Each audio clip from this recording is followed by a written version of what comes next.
Assalaamu Alaikum Rahmatullahi wa Barakaathuhu. This is Ahmed Saleem.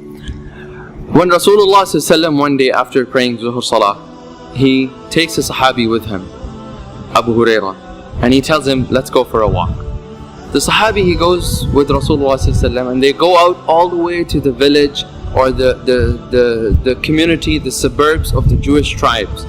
Past those Jewish tribes suburbs, you're talking about by the mountain of Uhud, Rasulullah ﷺ comes to a door, he knocks at that door and he stays outside and he says the following words. He's like, أَثَمَّ لُكَعُ أَثَمَّ لُكَعُ أَثَمَّ لُكَعُ. Where is my loved one? Where is my loved one? Where is my loved one? Luka actually means a piece of your heart.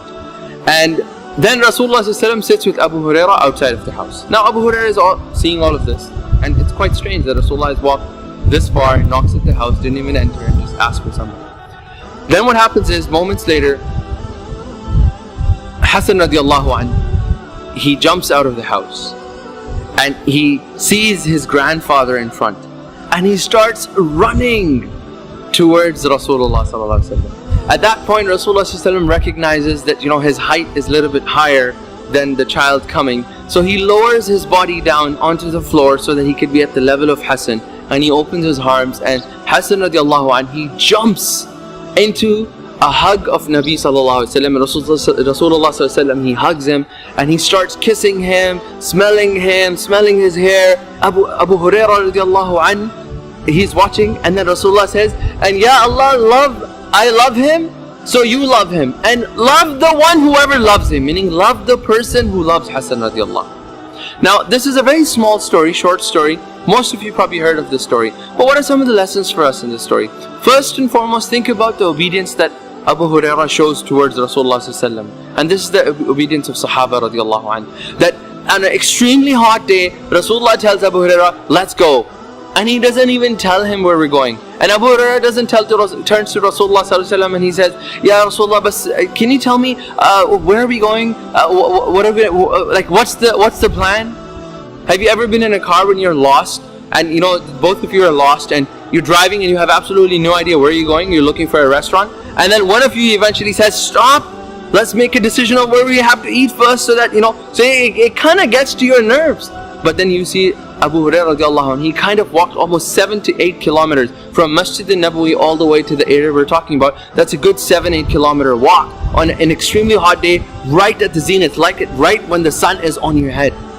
And they didn't have air-conditioned cars, they didn't have umbrellas. Total obedience to Rasulullah sallallahu alaihi wasallam. The question I want you to ask ourselves is, how many times do we come across a hadith that kind of sits in wrong with what we believe or what the society is doing? And how many times do we have that courage to say, this is the hadith of Rasulullah sallallahu alaihi wasallam, and I know this hadith to be true, I'm going to submit to it. It's a difficult thing to do. Second thing we find is Rasulullah sallallahu alaihi wasallam, he knocked at the door and he made it very clear to Fatima radiallahu anha that I'm not here to visit you, I'm here to visit my grandson. I'm here to visit my grandson. Now, in effect, what is he saying? If the grandfather shows reverence, love towards a grandchild, you automatically are giving a symbol to your children, to the mother and father of that child, that I really care about your children, i.e. I also care about you very much. And that's why Fatima radiallahu anha, she didn't have any objections to it. I want to ask a question. Grandparents, grandfathers who are going to be listening to these videos, or soon to be grandparents and grandfathers, when was the last time you took out time from your retired life, or you took out time on your weekend and you just went up to your son or daughter and you told them, listen, send my child out, I'm just going to take him for an ice cream. See, these bonds are very important in the Muslim community, and we need to really work on that. Third point I want you to look at is Fatima radiallahu anha. It's mentioned in one of the other narrations that as soon as she heard that Rasulullah sallallahu alaihi wasallam has come to take Hassan radiallahu anh, she held him, she washed him, changed his clothes, and even in one of the narrations he said that she made Hassan radiallahu anh wear a necklace of qurunful, cloves. They're like, in Arabic they call them mismar, clove, in Urdu they call it long, that small thing. So even till this day Arabs wear this because it has that fragrance and it has other benefits that they believe that it has. So that Fatima radiallahu anha, she took the time to prepare the child. What is the message that the child gets away saying?